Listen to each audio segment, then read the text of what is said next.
If you can see us, we are dangerous indeed, but that is nothing to the peril you face if you cannot see us, and all you can hear is our laughter. This is a White Scars proverb.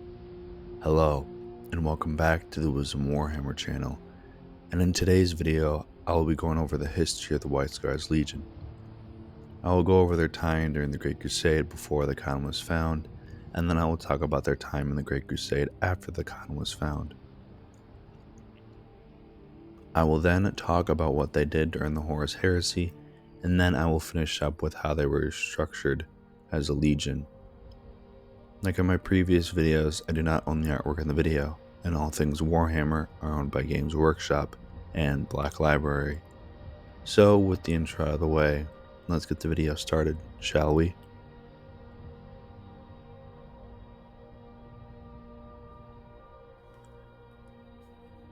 The origins of the White Scars started at the end of the Unification Wars, and they were called the Star Hunters.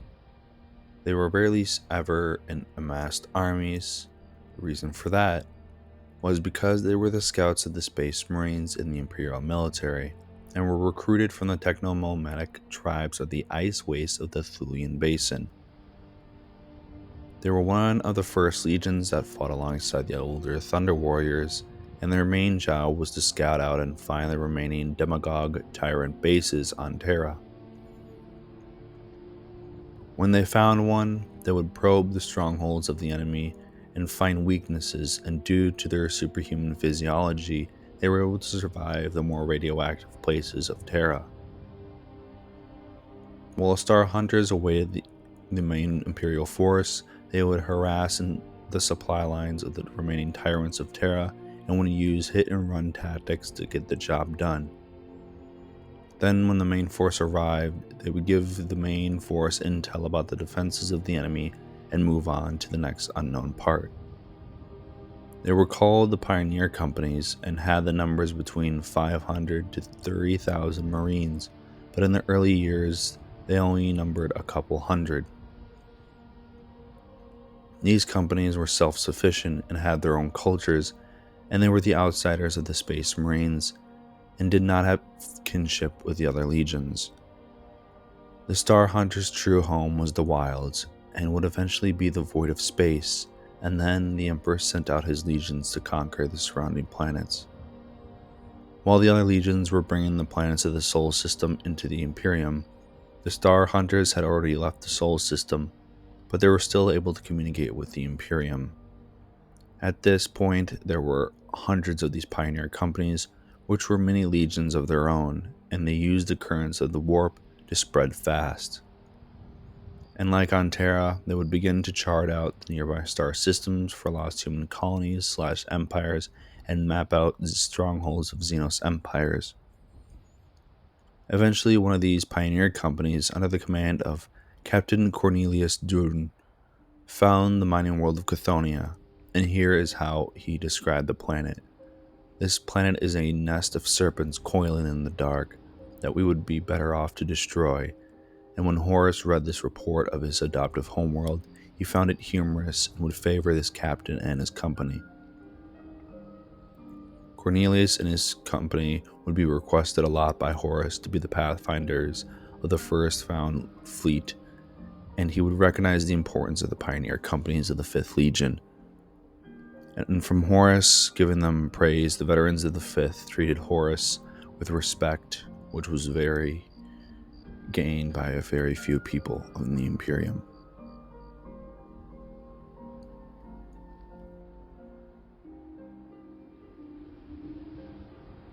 For over a Terran century, the pioneer fleets of the Star Hunters fought a lonely inner battle because as these companies had massive distances between each other, they started to lose the sense of unity with them. Like always, their heroics beyond the borders of the Imperium had little attention or praise amongst the lords of the Imperium, but I assume the Emperor gave them their props.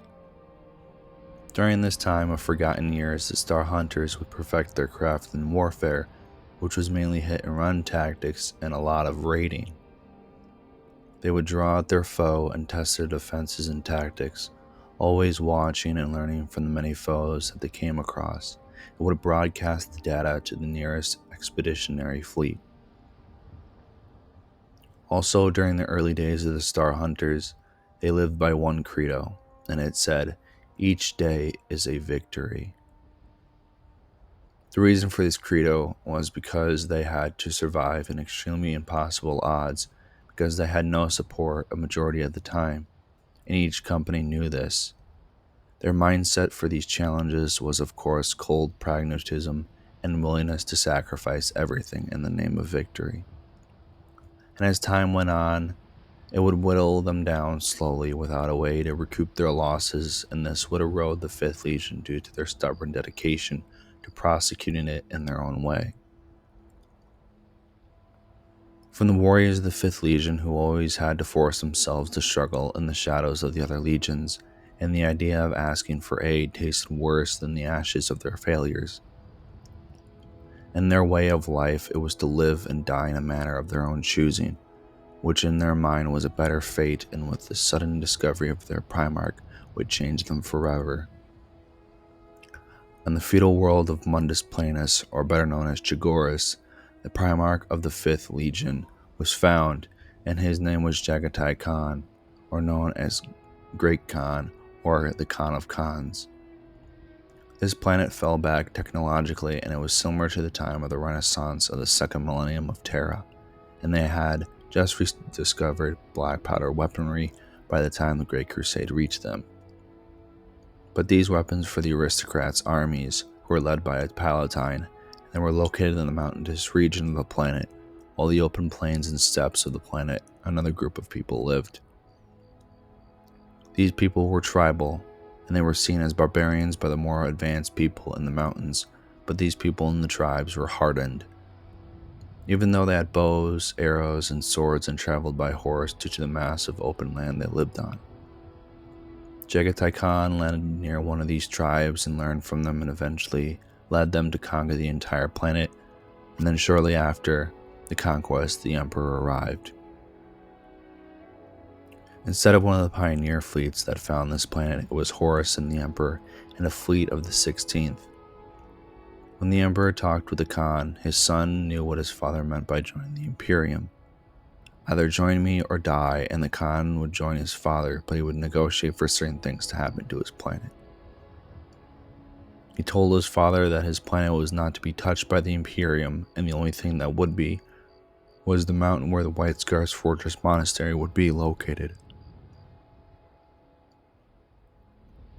Even though Jagatai was the Primarch and Master of the 5th Legion, that would not mean much, because the 5th Legion had been far from each other in thousands of war zones. The Khan realized he was a master of a legion of vagabonds, which have made the other Primarchs feel embarrassed if it was their legion. Instead, the Khan accepted them and called them to him.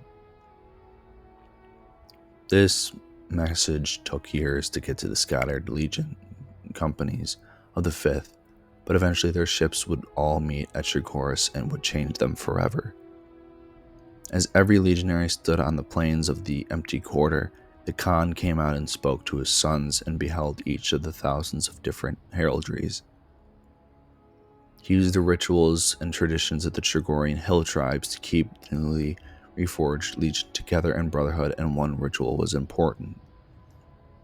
50,000 legionaries of the 5th Legion took to blooding, which is a ritual of ascension, and they took knives and cut their faces, leaving a white scar, and from this the Star Hunters were no more. Another part of the ritual was that each warrior had to choose a different name, which would be a representation of their lives in the order of Jagatai, which was now the White Scars. After this ritual, Jagatai encouraged the noble pursuits, which would ground and calm the minds of the White Scars legionaries, like calligraphy, hunting, and telling of the ancient tales. The ways of truth of Chagoris were put in his legion, which was an interesting blend of practicality and superstition, which wasn't what the imperial truth said.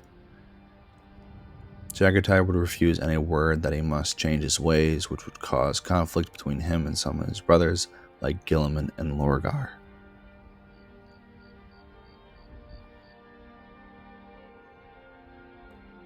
Then, shortly after the White Scars were born, their first campaign would begin as a unified legion since they left the birth world of humanity.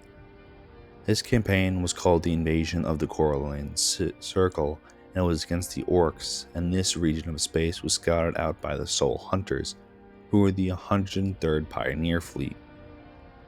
When they were about to begin fighting, the Khan sent out his Keshig, who were the personal guard of the Khan on Trigoris, into the companies of the White Scars. With the number of the White Scars at 80,000, and 1 in 10 would die in this invasion, which lasted 5 Terran years, and this was a baptism of blood and fire in the orcs of Sengarmar and Vorgahest. Every time the Khan went to battle with his legion, he led from the front, and this roused his warriors, which made them fight even harder. With the inhabited planets of the Coralline Circle under the control of the Imperium, including the planet of Coralline itself, and from this the White Scars gained a new batch of recruitment worlds. From this first campaign, they were reforged and would go out and assist in the Great Crusade and would bring more planets under the rule of the Imperium. As the White Scars began to build a reputation of using hit-and-run tactics, they would be seen as barbaric reavers similar to the Space Wolves and the World Eaters, but they were extremely skilled tacticians. They did not really have elaborate plans or have long preparations. They just went in and fought, which put them at odds with the legions of Dorn and Guilliman. Unlike the Space Wolves and World Eaters, they wore a cloak of the savage, but under it, they were still disciplined and they were still untamed, but had codes of honor. They were also very spiritual, similar to the Space Wolves, but they honored the power of the Psykers, other than the Space Wolves, which made them have a good relationship with the Thousand Sons and their Primarch Magnus the Red. During the Great Crusade, the emancipation of the planet of Droon, which had the White Scars, Luna Wolves, and the Death Guard, there to bring the planet back into the Imperium. When the 3 legions and their Primarchs landed on the world, they went to the gates of the city, and there was not a sound, and when Horus was about to begin the assault, word of caution reached the ears of Horus.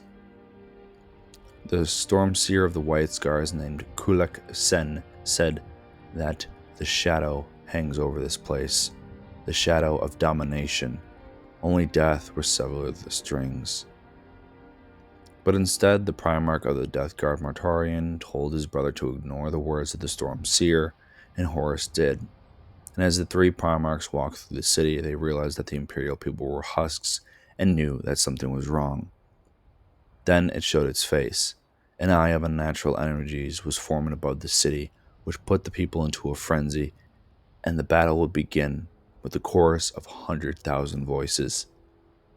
The Primarchs and their forces retreated out of the city, back to their other legion forces, and the 3 Primarchs conversed, realizing that the Storm Seer spoke the truth, and Horus agreed that the planet must be purged. But Mortarion said that Psykers should not be trusted, but Horus told his brother off and gave the command of the campaign to his brother Jagatai, and this war lasted 6 months, and they eventually killed the Xenos Dominators who enslaved the populace of Droon. After this war, the Khan gained a new rival, which was the Pale King Mortarion, because the Khan accepted the powers of the Warp and listened to the words of the Storm Seers. Jagatai did not care for the complaints of the Pale King and would continue to listen to his Storm Seers, because they were the shamans of the tribes of Trigoris.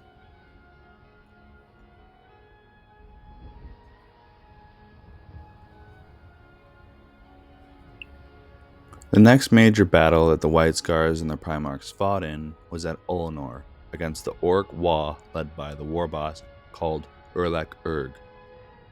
The White Scars, alongside the Luna Wolves, Ultramarines, and some battle groups of the other legions, and Primarchs Horus, Rubuta Gilman, and even the Emperor alongside his Custodes were there, because this was the last of the major threats to the Imperium. The White Scars did what they did best. They gained intel from the Orc defenses and they used raids to kill the Orcs, and that is what they did throughout the war during the Crusade at Ullanor. At the end of the war, the Great Crusade was nearing its end, and from this, the Emperor left back to Terra, while his sons finished up with killing the remaining threats. Horus was named War Master, and some of the Primarchs didn't like the choice for War Master, but Jagatai didn't care for it, as he wanted to fight alongside his sons and be free. The White Scars continued fighting in small wars that we do not have the records for, but then after some time the Council of Nicaea would happen. This council was to discuss the use of psychic powers in the Imperium, and the White Scars would be the ones who were for the use of psychic powers. This debate ended with the ban of the librarians, and from this, the White Scars and the Khan were saddened because the Stormseers played a role as the spiritual leaders for their brothers. And one thing that the Khan would regret was not being there to support the Crimson King, because he never went to the council, but he did send a Stormseer in his place. Now, we don't know what the White Scars did after the council, but they probably fought some minor threats to the Imperium, but then the Horus Heresy would begin. Now we have more information on what the White Scars did during this time, because they would be fighting in the realm of the Imperium. Their first event was during the cleansing of the Chondak system against an Orc Empire, and they were called back after fighting them when they heard that Prospero was attacked by the Space Wolves. While they were confused about what happened, they received more messages from both the traitors and loyalists, and then the Khan received the message from his brother, Leman Russ of the Space Wolves. He requested aid of the White Scars and their Primarch against the Alpha Legion in the Alexis Nebula. Even though Jagatai felt sympathy for his brother, he and his legion needed to find the truth of what happened on Prospero. But as he and his legion were about to leave, a massive Alpha Legion flotilla arrived. The White Scars were on guard because the 20th Legion was not responding to their hails as more of their ships arrived in the system, and the White Scars were ordered not to escalate the situation from the Khan himself. Eventually, the White Scars was able to get past the 20th blockade and went to make their way to the homeworld of the Thousand Suns to find answers, and they did.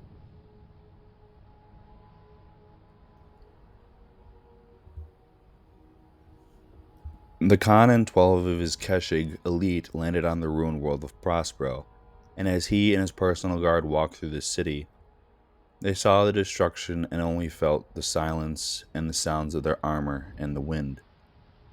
The Khan knew that he had to search the hidden caves to find his brother, and that is what he and his men did, but while he was doing that, something dark was happening in the orbit with the rest of the 5th Legion. Some of the commanders of the White Scars were in the warrior lodges, which were traitors, and were disappointed with the Khan not picking a side immediately. The leader of the 5th warrior lodge was named Hasek Noyan Khan. Then he ordered the warrior lodge members into positions across the White Scars fleet and began a coup. With Hasek on the flagship of the Khan, which was named the Swordstorm, and began to fight the loyalist White Scars, who were being led by Commander Julmian Noyan Khan, who fought alongside the other Keshig to bring order back until the Khan came back. When the Khan came back, he was furious with the warrior lodges, and he was so angry he killed one of his sons, and from that choice, the traitorous White Scars threw down their weapons and went into the brig without a fight and began to think about their actions. Even before the Legion had time to recoup from the Legion Civil War, the Death Guard Legion arrived in the system to reinforce their Primarch, who arrived before his main fleet arrived and fought the Khan on Prospero before his brother retreated to his flagship. After the traitor White Scars were locked in the cells, the White Scars fleet prepared for void combat, and this battle would be bloody for both sides. The White Scars were able to hold the Death Guard back, but they needed to leave because they would be destroyed if they didn't leave immediately. Thankfully, some traitor White Scars held the line against the fleet of Death Guard, and the remaining traitor White Scars would be named the Sagir Mazen. These Oathbreakers would conduct suicidal raids against the traitor forces that the Khan and the White Scars would fight against. They would wear their normal armor, but they would paint their faces as a skull, and from their deaths they would regain their honor. But there was some traitor White Scars who didn't care for the Khan and would be killed outright. For 4 years, the White Scars waged hit-and-run raids on the trader supply lines, which would devastate the traders they came across, and the Khan realized he needed to get to Terra with his legion. They were able to get to Terra at the cost of a high-ranking storm seer named Tartugai Yasugai, who sent a final message back to his friend Arvidi, who would guide the White Scars back to the throne world. When they left the warp, the Thousand Suns librarian fell into the flesh change by an agent of Malkador called Malkador, and he arrived on the ship called the Lance of Heaven. The regent said to the Khan that he would do all he could to save Arvindi. He used a shard of Magnus that was on Terra to create Janus, the first Grand Master of the Grey Knights. With the White Scars and the Khan getting settled into the Imperial Palace, the Imperial Fist and the White Scars' tactics would be very effective against the traitors and their forces of chaos. Thankfully, the Great Angel and Sanguinius and his whole legion arrived, and the Khan had a close relationship with the Angel, but not as close as the Khan and Magnus. During the Siege of Terra, the White Scars, Blood Angels, and Imperial Fists worked together to hold the traitor forces back, but they would not hold it for long because they would be pushed back slowly. The Loyalist forces lost the Lionsgate spaceport in the first month of the siege, and the White Scars and the Khan would recapture it later, but at a cost. But Mortarion was banished back to the warp by the Khan. The White Scars were ordered to turn the defense lasers on the traitor ships, and it prevented more traitor forces from landing. And throughout the siege, the White Scars and eventually some other Imperial forces arrived to defend the Lion's Gate. There were some smaller contingents of White Scars that fought on the wall of the Imperial Palace, and of course the body of the Khan was being guarded by some of his remaining Keshig because he was on the brink of death after his fight with Mortarion, who was now a demon prince. Thankfully, the Loyalist reinforcements arrived, and Horus was killed on his flagship, the Vengeful Spirit, but the Emperor was crippled and put on the Golden Throne. The Khan was saved, and he was able to assist in the Great Scouring, and the White Scars would be at the forefront of killing the retreating traitors from Terra. Now, we have gotten to the end of the history of the White Scars during the Great Crusade and Horus Heresy, and now I'll be going over the structure of the White Scars during this time in Imperial history.